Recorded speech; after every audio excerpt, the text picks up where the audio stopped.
Hello, everyone, and welcome to Open Classroom at the Brown School at Washington University in St. Louis. My name is Gary Parker, where I serve as the Associate Dean and also the Director of the Clark Fox Policy Institute. And along with my co-host, Janet Gillow, the Director of Professional Development, we're very, very pleased that you've joined us today, and we have a wonderful, wonderful talk for you that is clearly very timely. We have almost 150 people that have joined us so far. Before we dive in, I did want to let you know about another webinar that's coming up in just 2 days, July 9th, and you can still register for this at 12:30, that's Central Time.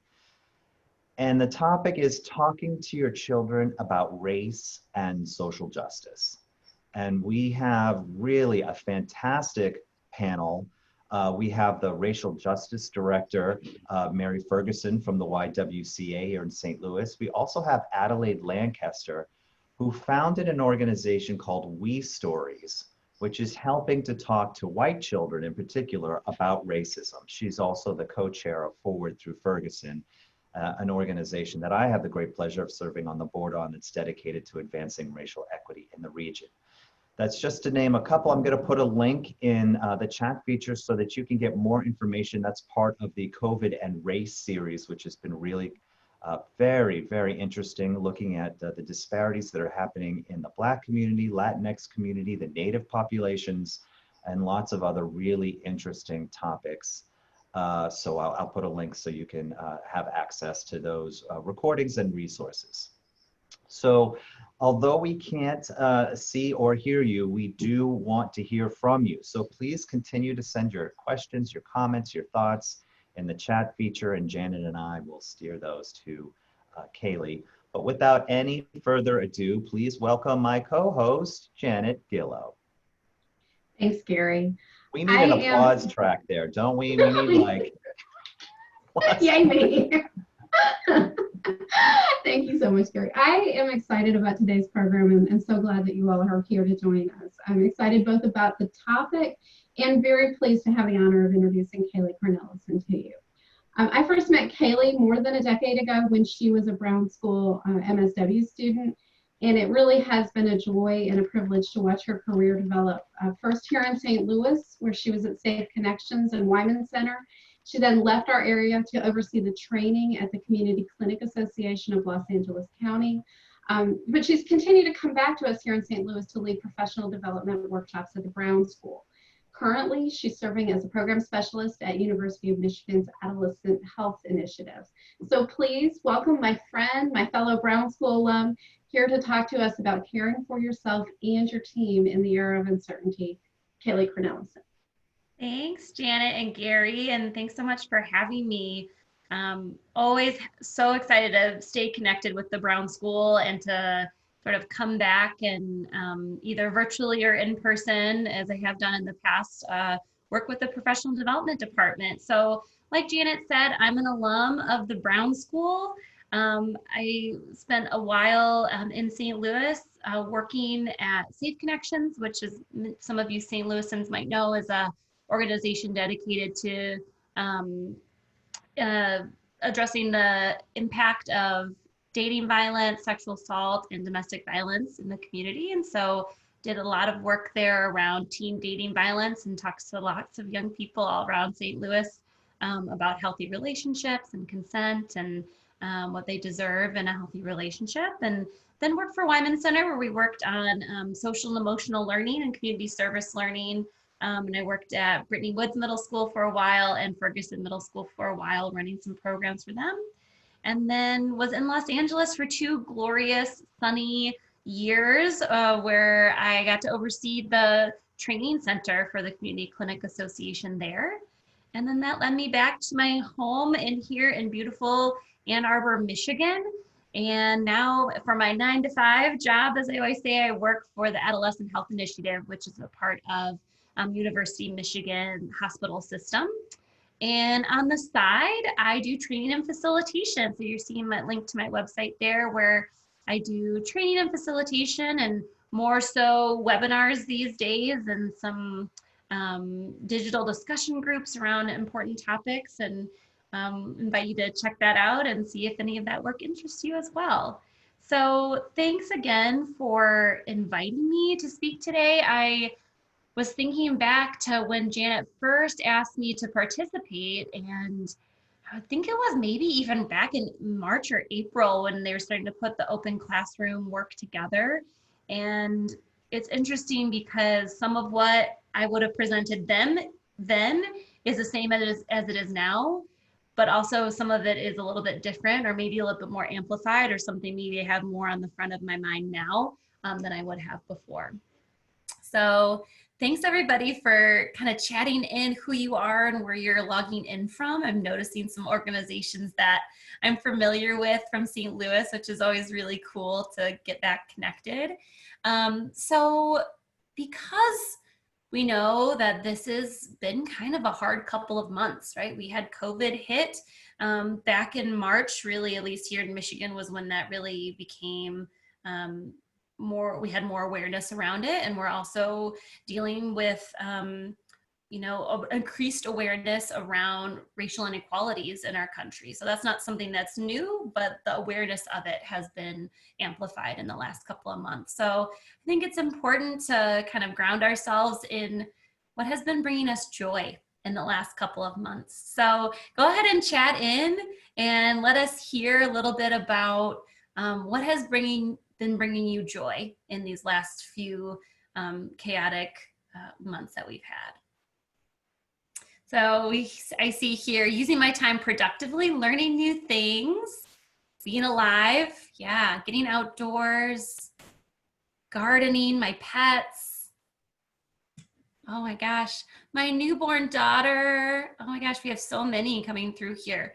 Working from home, time with my family, helping others, spending more time with my kids. I see a couple of those coming through. Spending time with my 1-year-old baby. Keeping an orchid alive. Oh, I can so relate to that. My garden is not dead, which is a miracle.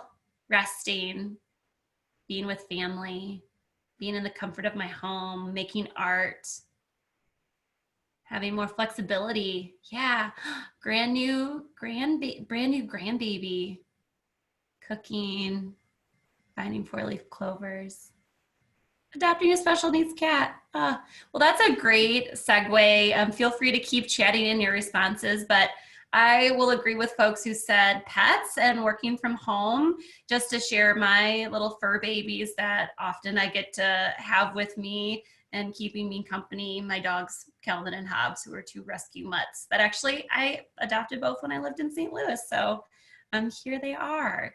So I hope that, sometimes in the midst of, the stress and things being uncertain, we can sort of think back to some of these things that have brought us joy and know that it's not all stress, it's not all worry, and we have some of these little bright spots that we have as well.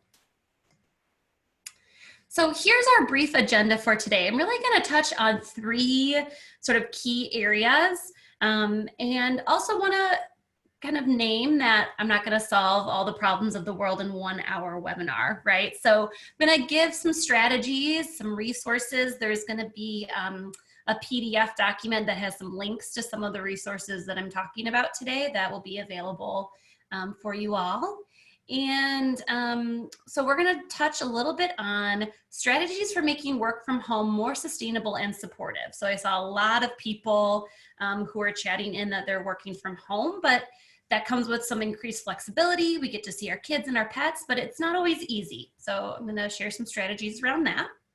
I'm going to reframe this uncertain times sort of term that we've been using a lot, or unprecedented times, sometimes people say, and just get us to flip our thinking on it a little bit to recognize how challenging uncertainty or unprecedented times can be. And then we're going to talk about incorporating racial justice into our work as well. And so framing that in the way of how we can care for ourselves and for our team, if we have a team that we're supporting, through that lens as well. So those are our sort of 3 key areas. See that people like my dog's names, which I appreciate. Find it very clever. So there are probably some other Brene Brown groupies out there in the on the webinar today. And if you're not familiar with Brene Brown, she is a social worker, but a researcher and a storyteller. And she recently launched a podcast, which was very timely that her podcast really just started back in March. And this was one of the first episodes that she put out was on FFTs. And so FFTs, you could see it stands for effing first time. And I'll monitor my language because this is a professional setting, but that's what Brene would say. It's an effing first time. So that's what an FFT is. And so working from home in a global pandemic is a first time, I think, for every single one of us. So even if we've worked from home before, I don't know that any of us have experienced a global pandemic like we are right now, and then also trying to work from home during that, right? So we're facing stress and uncertainty from what's safe to do. How long am I going to be working from home? What am I supposed to do with my kiddos while I'm working from home? How am I supposed to manage my team and support my team while I'm working from home, support my clients?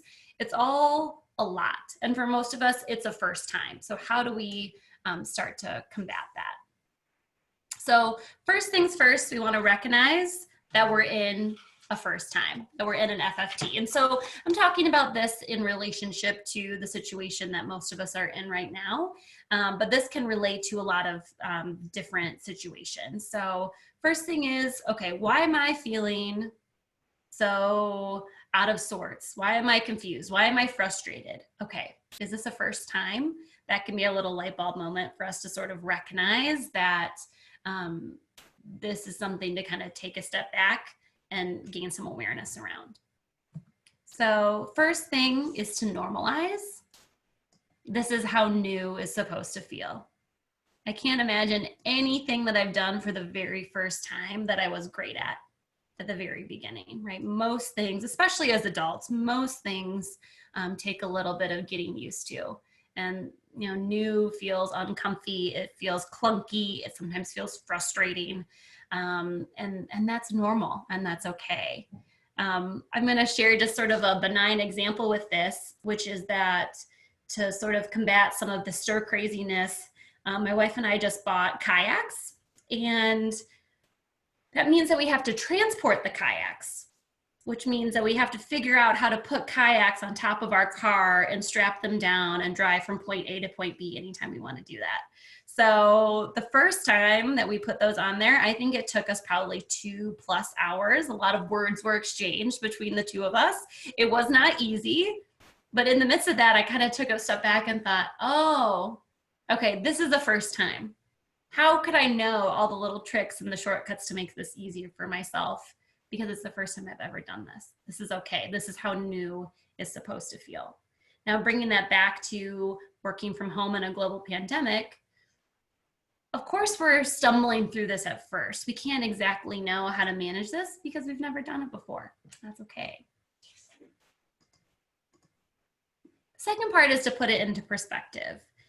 The feeling of this being new is not permanent. I don't actually suck at everything, right? Sometimes we can go into that catastrophizing phase where it's like, oh, this is so frustrating, I want to throw my hands up and give up. Well, we might already be experiencing this a little bit, seeing as a lot of us have probably been working from home for a couple of months now. You know that the feeling is not going to last forever. So recognizing that with my kayaks example, it's gotten easier over time to figure out how to do that. I've learned a few shortcuts, how to make it easier for myself. Same with working from home, managing a team, supporting folks through this. The first week, I remember telling my team, I hate working from home. I never want to do this again. And now I've sort of eased into it, gotten a little bit more comfortable with it, figured out what makes it sustainable to keep doing this for a while. And then the third thing with recognizing the FFT is to reality check expectations. So this might be hard for a while, right? It might still be a little bit tricky for us working from home. We're not gonna know exactly what to do right away, but we will learn, we will get better at it, we will find things that work, we will test things out and see what doesn't work, and we will sort of get through what the moment that we're currently in. So that is the the FFT example, the effing first time example. So the Brene Brown podcast link, I think Gary shared it in the chat, but it'll also be in the resource follow-up list. Highly recommend giving that a listen and try to kind of dig in on when you recognize that you're feeling maybe a little out of control or frustrated that, oh, is this a first time? Okay, can I normalize, put it in perspective, and then reality check my expectations. Know that there's going to be a little bit of a change. Yeah. Thanks for the comments in the chat too. So kind of staying on our theme of working from home. Something that I did, I manage a team at my 9-to-5 job right now. And something that our team decided to do was to set some new expectations around what working from home looks like. And I know a couple people are chatting in, oh, I've been working from home for a little bit longer. But it's sometimes a little bit different when we're dealing with our current context, right? So even if I worked from home before, my kids weren't necessarily at home with me all day. They're at school, and now they're at home.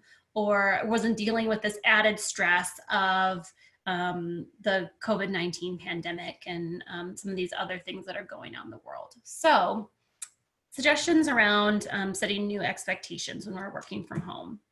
First things first is that because folks are overburdened sometimes with stress and anxiety in this time, productivity might look a little bit different. And I think this also comes into times of transition and sort of thinking what productivity can look like. So setting new expectations around that with your team. What seems reasonable? What does your workload look like? How can we plan ahead for how that might change over time? So I can say for myself, I work a lot with health centers. And for the last 3 months, no one was really seeing patients unless they were doing it virtually. So their work had substantially slowed down, which meant my work substantially slowed down. Looking ahead, I could see, okay, in the next month or so, this is gonna pick up a lot. And it's probably gonna all pick up around the same time. So being able to plan ahead that this time right now might not be as productive. I might not be able to get as much done in terms of supporting my clients at the time, but that's going to change over time. So sort of seeing the long view on that. So flexible schedules, this might not be something that everybody can offer, but I will say again, for my team, considering folks who had children at home of various ages, we tried to set the expectation that yes, we do really want you to still be working your typical number of hours in a day, whatever that typically is. But if you have to care for your children, you have to work around nap schedules or when they go to bed. So knowing that certain team members would be working in the evening instead of during their typical like 8 to 4 or 8 to 5 was really a key piece, especially when it comes to kiddos. This I think is huge. So normalizing and expecting breaks. You think about when you're at the office, you are not sitting at your computer completely, mesmerized by your work from 9 o'clock till 5 o'clock every single day, right? You're getting up, you're using the restroom, you're getting a snack, you're chit-chatting with your coworkers in the break room, someone's asking you an impromptu question, you're walking in between meetings, maybe you take a set half-hour, hour-long lunch break. I tend to see that people, when we first started working from home, were so glued to their screen and glued to their keyboard. They were afraid to let we use Skype, they were afraid to let their Skype go yellow instead of it being green all the time. So normalizing the fact that I expect you to take a break, just like you would if you were in the office, which maybe would mean heating up your tea or coffee, making your lunch, going on a walk. And the fact that your little icon turns yellow for a little bit is okay, and it's expected and encouraged. Because I think we all know how we feel when we've looked at our screen for too many hours in a day. We start to sort of glaze over and we're not as effective in our work. It sort of gives us that little bit of a burnout feeling. Yeah, and Gary, I see you saying missing that informal contact with coworkers. I'm going to get to that too, because that is something that can be a lot harder to replicate when you're at home by yourself all day, even if you have your furry coworkers or your kiddos with you, or a partner even potentially too. So I think I already talked a little bit about this, folks with kiddos at home, but this is just such a challenging time when we're not knowing, at least here in Michigan, all the school districts have been told they need to come up with 3 separate plans for the fall, which is like either it's all virtual, it's partially virtual, or it's all in person. And that's a big piece of uncertainty. So I don't know, a lot of folks are chiming in from lots of different parts of the country, but it's gonna be probably a while that people are at home with their kids, even part-time or full-time. And that's a big challenge. So again, thinking about maybe productivity looks different, maybe tasks look different, maybe the schedules look different, and what are those breaks, and having those conversations with staff to find a way that your expectations and their expectations can be met. Opportunities for socializing. So this is getting to, Gary, what your comment was, which is the fact that often in our offices, we get to socialize. I know my team, we do lots of fun, different things like birthdays, and I'm gonna get to that here in just a minute too, but how can we find those opportunities for socializing? So what we like to do on my team is just say that anytime you want, Skype is available, feel free to Skype me, feel free to give me a call. We also set up a standing 1 day a week where we have lunch together. And it's not required, but if you're free and you have the time, go ahead and turn on your Zoom screen and heat up your lunch, and we'll just chit chat and sort of do that a little bit more informally. So that's been really nice. Yeah, and I see someone chatting in Slack channel or Teams, different types of ways to communicate with folks. Yeah. And then checking in regularly. So some of these flexible schedule pieces that we had sort of set at the beginning when all this started changed because some of our staff's kiddos went back to daycare. Somebody had a partner whose schedule changed. And so that impacted their work schedule and their flexibility. So this is not a static thing, right? I think if anything, we know that things are uncertain, things are constantly in flux. So trying to check in on a regular basis is really, really important. So I know folks have sort of been chatting in some other ideas, but just want to put that out there. What other sort of expectations maybe do you have ideas for that can be more supportive of work from home for folks during this time, or things that you've already tried with your teams? So I see team has a Friday afternoon happy hour, no work talk allowed. That's great. When I'm finished with work for the day, I announce I'm home as though I'd just gotten home from the office. I love that. So finding a time to just like set your computer aside and turn it off. I have to like physically close my laptop and make sure. Yeah. Very clear priorities, and I don't try to take on too much at once. Yes. My team has really been a fan of this product. It's called a productivity planner. I'll just show it here. It's really a neat tool if folks are looking for something to kind of help with priorities. That's been really great in setting expectations too. Stop at 5. Don't answer phone or emails or texts until the end of the next day. Or yeah, until the next day. Set a start time, break time, lunch time, computer off time, planning the day. Nice. Yeah, let's see. Yeah, more anxiety about returning to the office than working from home. Oh my gosh, I can so relate to that. So our department has not really told us. It's sort of indefinite at this point. I'm so glad that you brought that up, Rachel, because that's been a huge source of anxiety on our team as well, which is what is the safety situation going to be like when we come back? And when are we going to come back? And I think that's been really hard for a lot of folks because a lot of workplaces haven't said, and some of them don't have a clear plan. So my thought process around that, I think it depends a lot about what type of organization you work for. I work for a really big health system and we're an offsite building. So a lot of our guidance has to come from higher above. So advocating for our team, kind of going up with that chain of command and seeing what information we can get around that and what is going to be in place when we go back. And that took a little while for us to get that information, but that was really a little bit more of a peace of mind when we knew, okay, yep, masks are going to be required. We have to wipe down surfaces. So if you don't have someone else sort of making those decisions for you or setting those guidelines yourself, I think that there are some good examples out there, even just talking to colleagues about what are you doing to keep staff safe when they come back to the office in person. So social distancing, wearing masks, wiping down surfaces, cleaning things up. So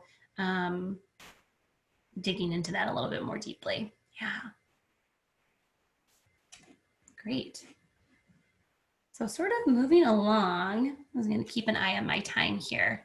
Like it's so much to say in 1 hour to say it. So next we're going to talk about communication a little bit. So I don't know how many times a day I hear this. So I'm going to share my screen. Can everybody see it?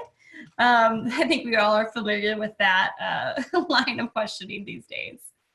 So thinking about communication, a lot of folks have sort of chatted in about the different apps that they use using Trello or Slack or Skype or whatever that might look like.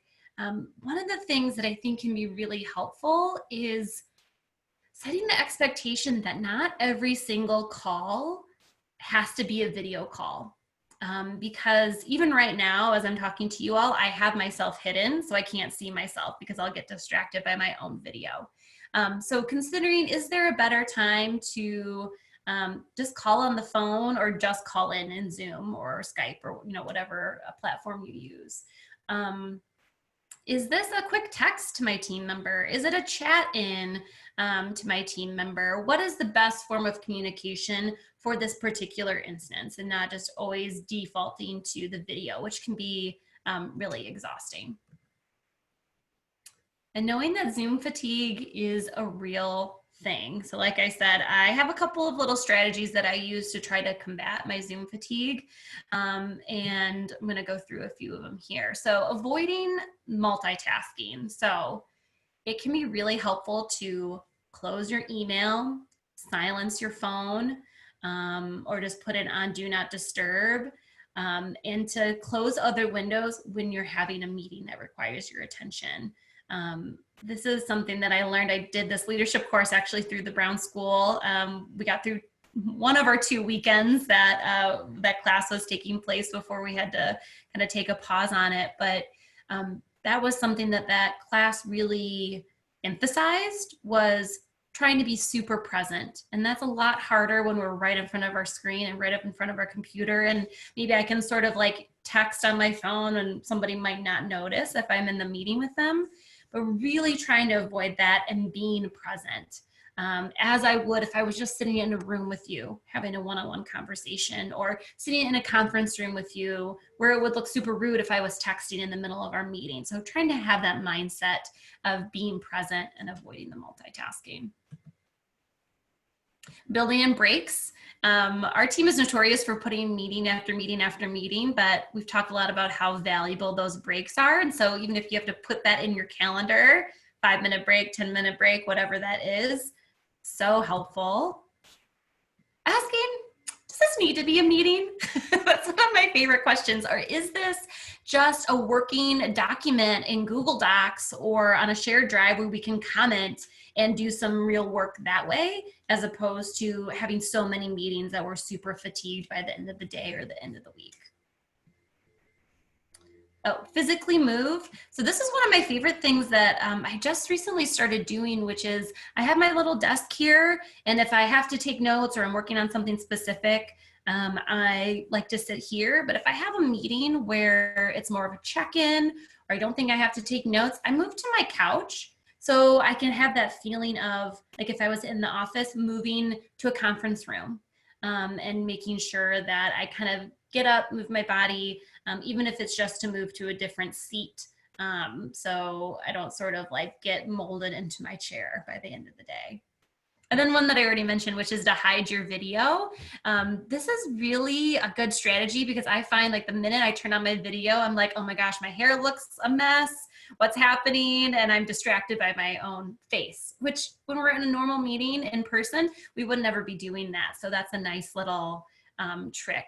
So I'm going to link an article from Harvard Business Review in the resources that talks a little bit more about some of these strategies. But I hope that that is helpful for y'all. And then finally, finding space for fun. So something that I've used quite a bit.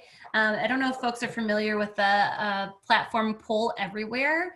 So I know a lot of like Zoom and stuff, you can use polls in there, but Poll Everywhere is a little bit more versatile. And so you can log on and get a free account and use that as a check-in during your meeting. So if it's a big group, we typically do Poll Everywhere, and I like to mix up the questions, everything from like, what's your astrological sign, to what's your favorite book or movie, to how are you feeling today? And so those polls sort of mimic what like a kind of round robin check-in might be in person.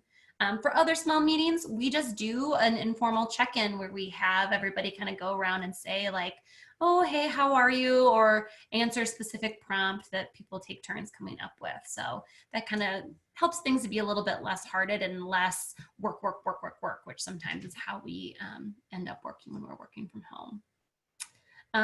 Before we moved to remote working, our team did quirky holidays. So there's all sorts of funny holidays out there: Taco Day, Productivity Day, Happy Hour Day. All these different kind of funny holidays that exist out there. And so one suggestion is to pick one of those and celebrate that with your team. We change them up every year, and you can still do them from home. And we have done that, which has been, oh, and today is World Chocolate Day. Woo, that's awesome. So everybody have a little piece of chocolate.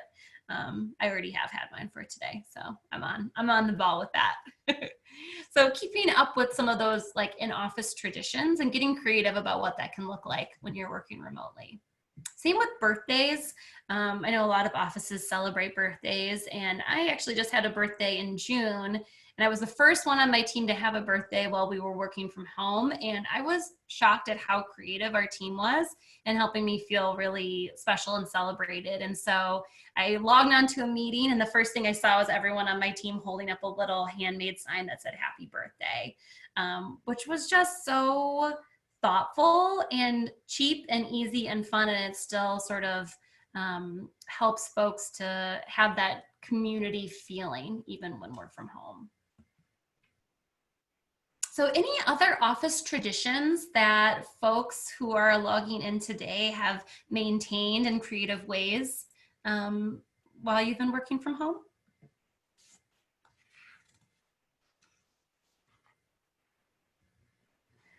Rachel just got back with a birthday surprise too. How cool.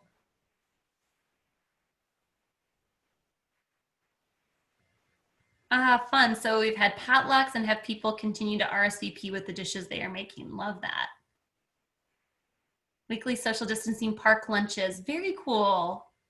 Yeah, we're having a kind of going away event actually tomorrow for one of our coworkers who's moving to a different organization with a socially distanced park meetup to celebrate her. Yeah, celebrating service anniversaries as well. Very nice. Parades for a birthday, fun. So yeah, there's lots of ways to still incorporate that joy and fun that are things that are really sort of maybe you don't think about them that much when we've been in the office, but folks can really be missing those things when we're all working from home and missing that social aspect of the workplace. Oh, stlsnowcone.com delivers treats to individuals. That is so cool. Actually, I will brag, my team sent me Panera, or for St. Louis and St. Louis Bread Co. To my house on my birthday too. So I have my favorite coffee and a croissant, which was awesome. Great. So let's sort of move into the second part of this, which is reframing these uncertain times. And I saw this meme, wow, maybe at the beginning of all of this, maybe in March or April, and that kind of reminding us that we're not just working from home, you're at home during a crisis trying to work.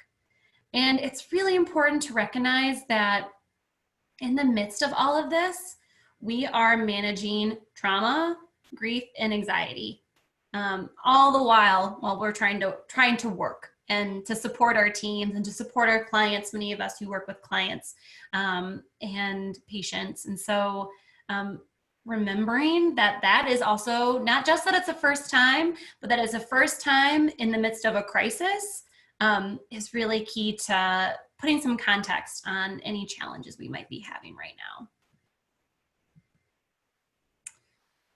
So this is a topic, trauma exposure response. Folks, social workers on the call were probably pretty familiar with this, but there's a fabulous book that I actually teach a full half-day course on that I'll be teaching for the professional development in the fall.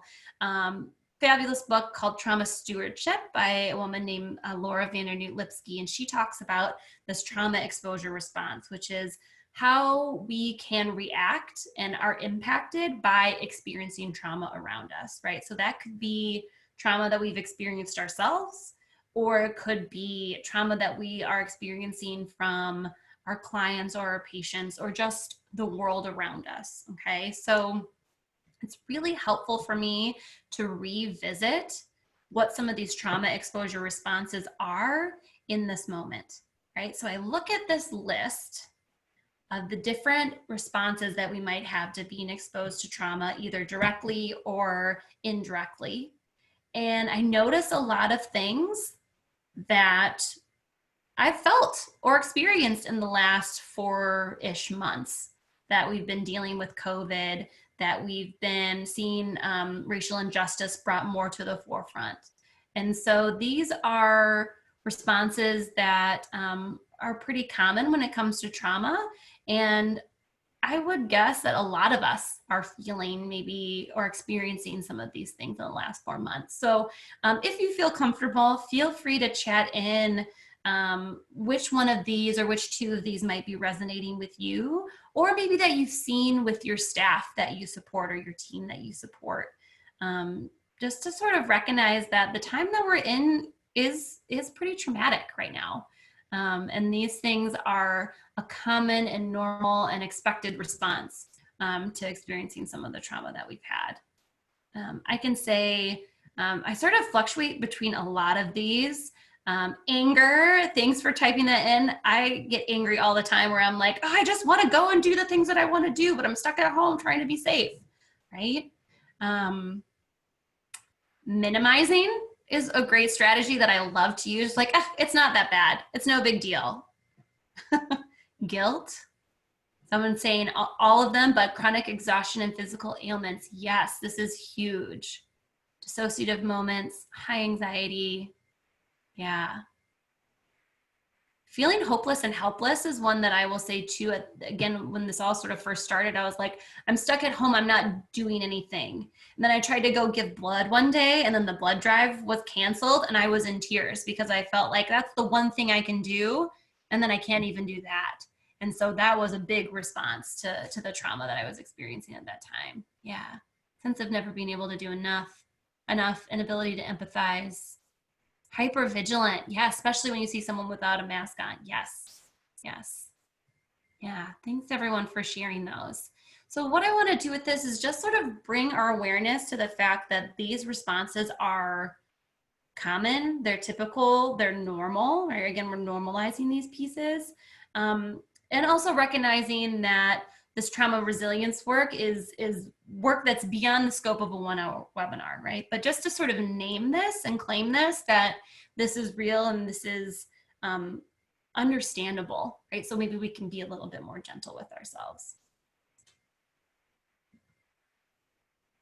Similarly, we can think about this time understanding that grief is something that we're all going through, right? So we are having this collective loss of the world that we knew. Everything is on its head. So we were even talking before some people joined on that we haven't even had baseball to watch, right? All of our St. Louis Cardinals fans on the call, right? That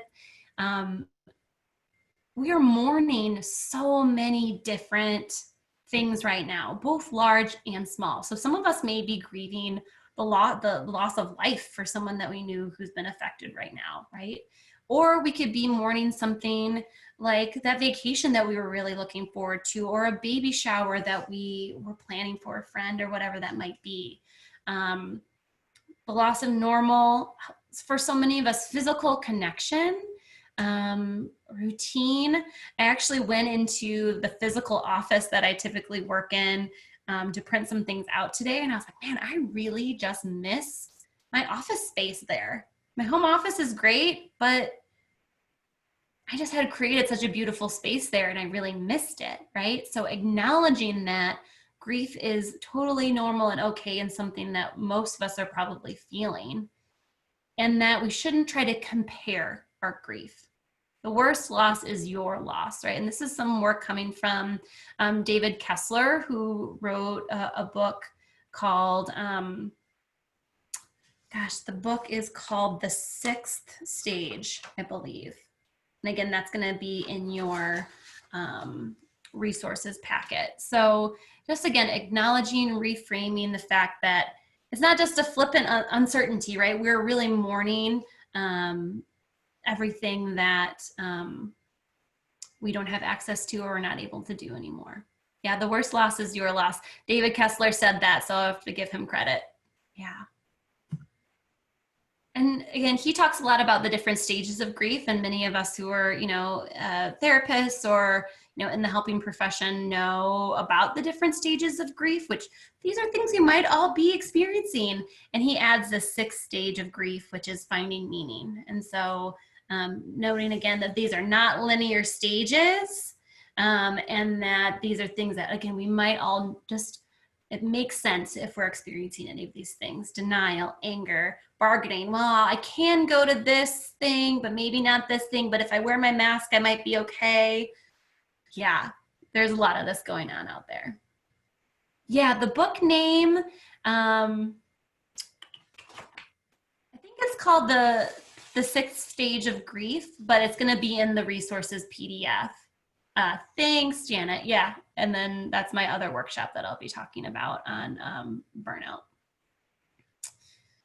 Okay, so moving on in the last 15 minutes that we have. I know I've sort of gone through some of this content kind of quick, but when I started going through what I wanted to share in this webinar, there's just so much and so many different things that I thought so many different people might be experiencing, because we're all having our own impacts and experiences during this time. So I think I would really be missing an opportunity if I didn't talk about racial justice in the workplace, and how that should be a part of caring for yourself and your team during this time that we're in right now.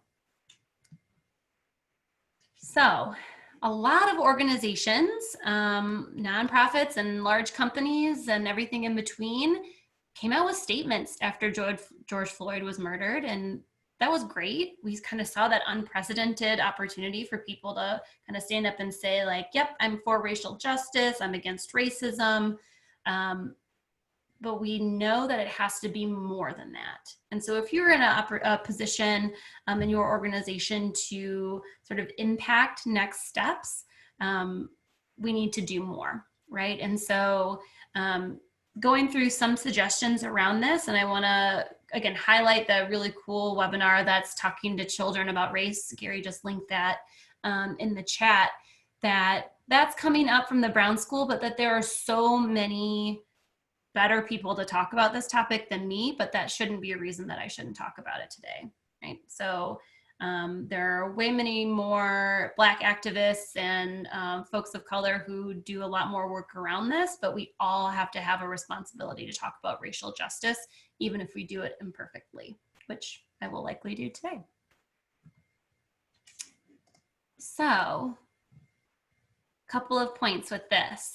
We have to do the work even virtually. So something that my team has talked about is that having hard conversations about race and racism and racial injustice is harder virtually, because you have a harder time sometimes reading people's nonverbal cues and engaging the reactions. And if you say something and you maybe make a misstep, you maybe wouldn't know, or you couldn't tell by people's reactions in the virtual space. but the time is now. We can't wait, right? We don't know when we're going back to the office. We have to do some of this work now.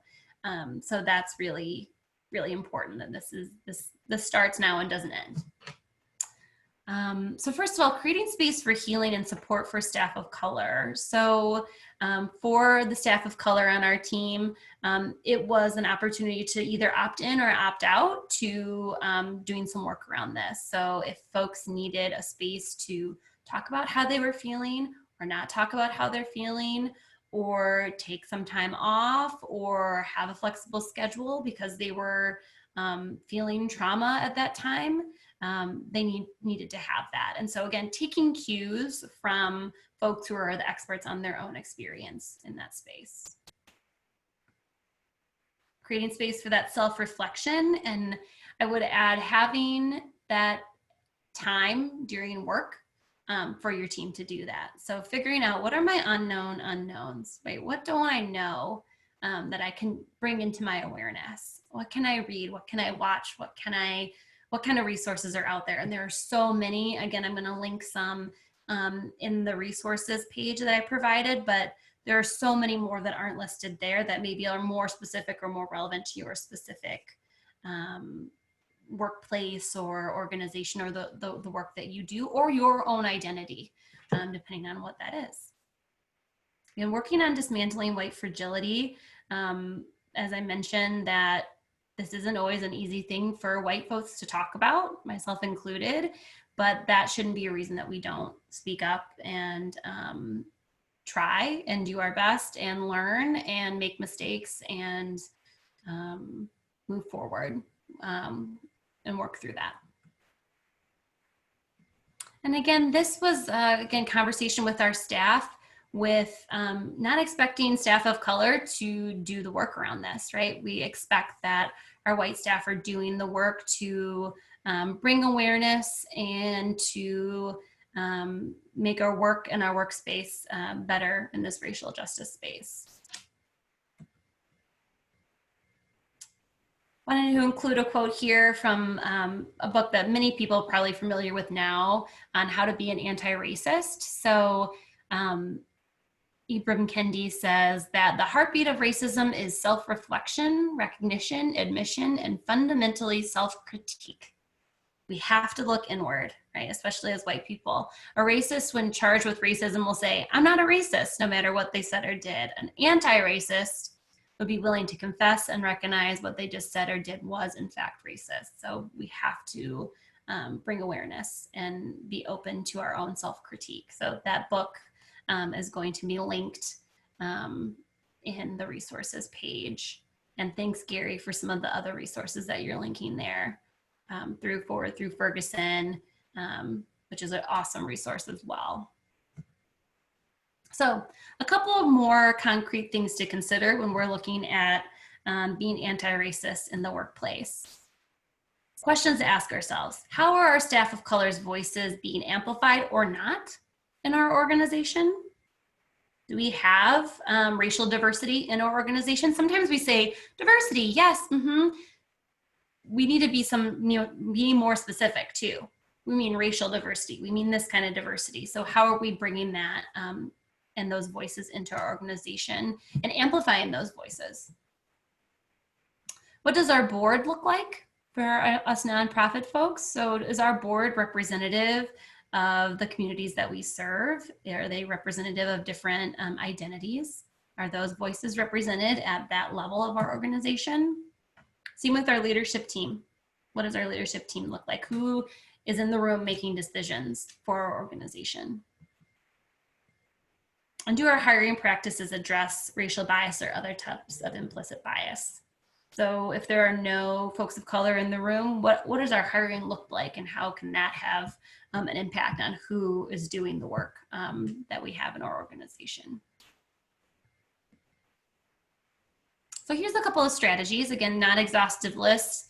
Other folks are doing this work better than I, but here are some things that my organization has tried and I've tried with my team. Building racial justice work into annual goals for staff. So lucky me, I'm around annual review time with my team, goal setting time with my team. And so this was a great opportunity to build concrete goals. So you're going to do X, Y, and Z around racial justice and around diversity, equity, inclusion for a goal. So every one of our staff was required to have one goal related to diversity, equity, and inclusion. Creating a standing racial justice working group. So this is not an ad hoc group. This is a new group that we've added who wants to keep this work at the forefront of the organization. Oh, and great question. So what do the goals look like? The DEI goals look like? So trying to be mindful of not being too specific about my team's specific goals, but the way that we think about our goals is 70% on the job, 20% working with sort of like a mentor or someone to teach you something, and then 10% making sure that adds up to 100. Yeah, and then 10% is going to be like professional development strategies. And so the 10% is, you know, maybe reading a book or attending a webinar or doing something like that around racial justice. Depending on their goals are more specific, but I want to kind of keep them more private.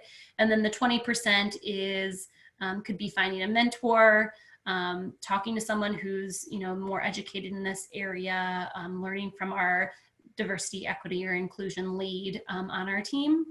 And then the 70% is work-related tasks that are going to help you meet your goal. And so those work-related tasks could be reviewing a resource through a racial justice lens. It could be working on what our hiring processes are going to be that address implicit bias. It could be creating a resource that is going to address this. So it sort of depends on each of the different staff, but that's sort of that 70, 20, 10 has been a really helpful framework to think really specifically about, okay, this is your goal that's related to DEI, and here are the concrete things that you're going to do to move this goal forward. So I know that was somewhat vague, but hopefully that was somewhat helpful. Oh, great. And again, Forward Through Ferguson helps folks find their starting point and strategize. So thanks, Gary, so much for sharing more about the work that they do. So kind of going along with some other strategies, building racial justice into your organization or team's mission statement or core values. So I know some of us maybe work for bigger organizations and we're not going to be able to necessarily change this long-standing mission statement that's been there for a long time. But my smaller team also has their own mission statement, own values that we think about, or guiding principles that we think about. And so that's an opportunity to build that in there as well. And then looking at services and resources through a racial justice lens. So who is able to access the services, but also who do you have in mind as your audience for your resources? And I think that can sometimes have an impact on what those services look like, what those resources look like, and how they are shaped, right? And again, you have to have folks who are from the communities that you want to reach, having a say in that. So for instance, the organization that I work for, we work around adolescent health. And so we want young people of all races to have access to the services and feel the resources are relevant to them. So we have a teen advisory council who looks at things that we do, gives us feedback, and can sort of help us have that lens that we want to have. So we haven't yet really looked at it through this racial justice lens, but that's something that's one of our goals and that we want to do moving forward.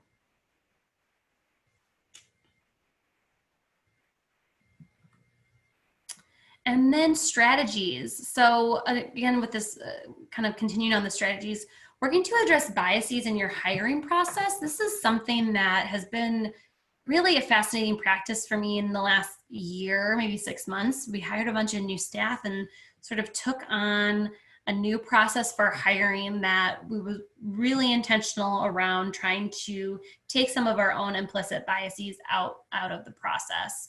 And it was an imperfect process, but I just thought that I would share some of those strategies here.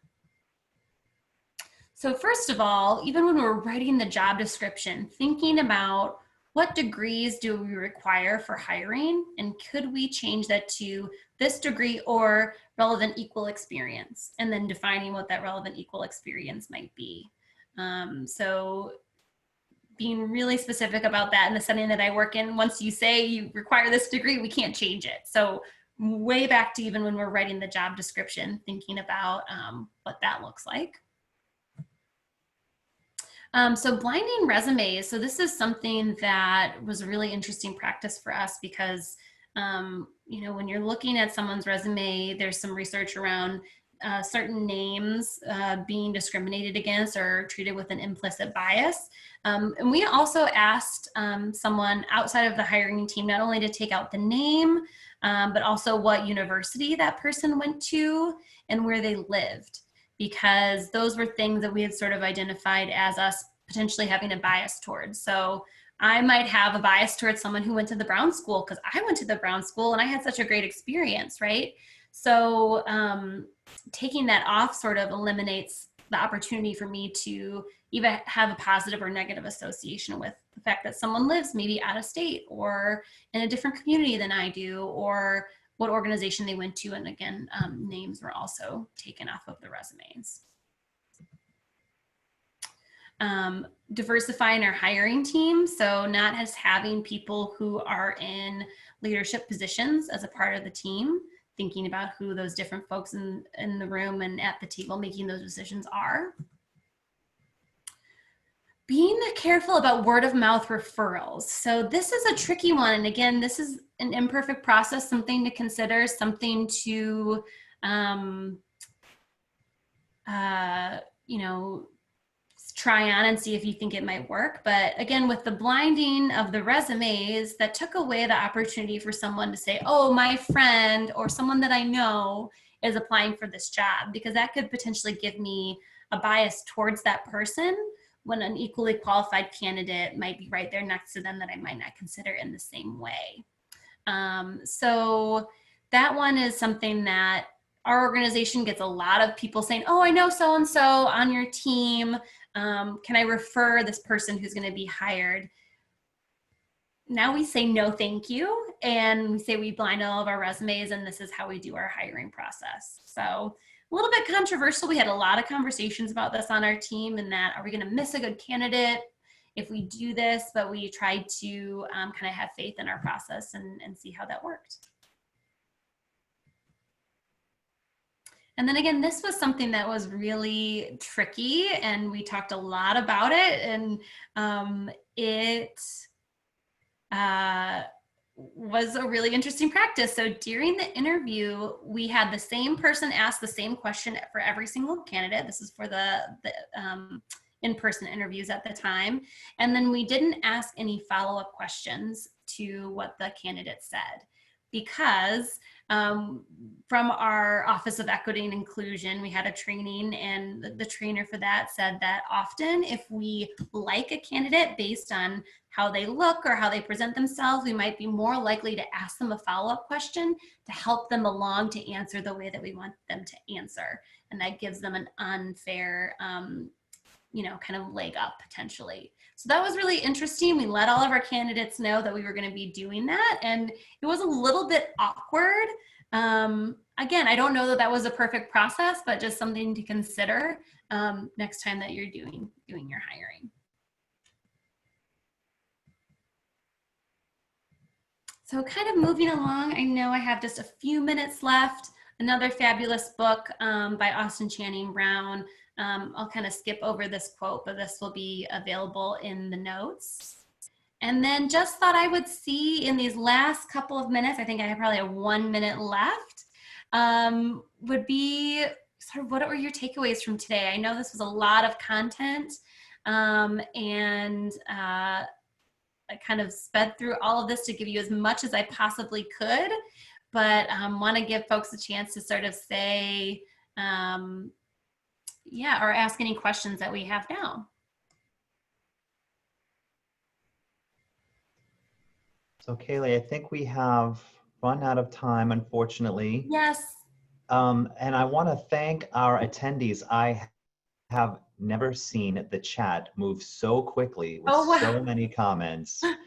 And also, I have to say, you're pretty good at like giving your talk and monitoring the chat, advancing your slides. Like that is a skill that I have yet to acquire. So I admire that, and I admire your talk today. And I think it was really helpful and timely. So please join me in thanking Kaleigh. And now I'm going to hand it over to Janet Gillow to take us out. Great. Kaleigh, thank you so much. That was timely and helpful, and as all of the conversation in this chat shows, really hit on points that many of us are thinking about and struggling with. So thank you for bringing that to our community. Before signing out, I wanted to highlight a couple of programs. Gary had mentioned that this Thursday we have the program on talking to children about race and social justice. You can still register for that anytime up until Thursday morning. So if you'd like to join us, please do sign up. There's also another open classroom coming up soon that I think might be of interest to many of the folks that participated in this conversation.